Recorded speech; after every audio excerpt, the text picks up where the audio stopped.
Well, Mark Robinson, 3-2 defeat here at Home Park tonight against Plymouth. What were your thoughts? Just not good enough, Rob, plain and simple really. Out of the whole 90 minutes, I think we played for 20 minutes after the goal.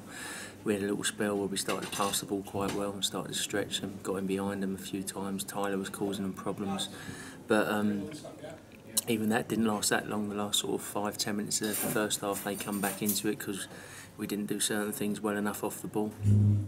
And I had a word with them at half time to try and get back that 20-minute spell that we had, and talked about how we needed to do that and what they might do.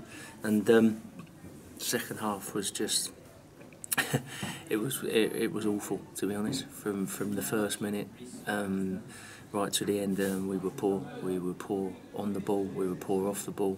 We were very lucky to get a second goal and go 2-1 up. It was almost embarrassing to be 2-1 up, to be honest. Yeah, and even at 2-0, I know we had a chance to go 3-2, but we just didn't pass the ball. People went into their shells. I think there was probably only 3-4 performances of any worth. It was just what it was. But I've talked to the lads about it. I've talked about how they need to be away from football and off the pitch and having good habits. And if you don't, you'll take it onto the football pitch. And you saw that tonight with certain players. They kind of couldn't deal with the pressure.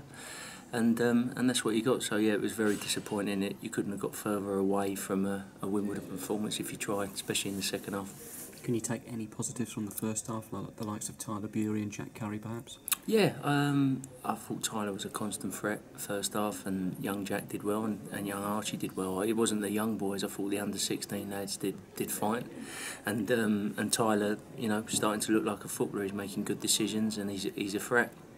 And I thought Asazi was excellent all night. The trouble was Asazi had to work so hard in there. He had to do too much work, but yeah, it was just, I don't want to call out individuals, but they just went into their shells and they didn't perform. And we looked like a really poor side second half. First half, I said we had that 20-minute spell where we started to pass the ball quite well, and it looked quite easy, and you thought we might go on and get a second. But the second half, as I said, we just didn't do anything that we're meant to do. Yeah, okay, they've got in our faces a little bit, but we've worked on stuff and how you deal with that kind of thing. And as I said, we just didn't do it. This is the greatest job in the world for them, so we shall see. This will either be a big turning point for them, because they have got ability, some of them, and we'll see a difference. If we don't, if we don't win another game for the end of the season, it doesn't matter. We just step up the under-15s and under-16s, because we've got some good lads in there, proper Wimbledon lads who have been with the club a while and they understand us.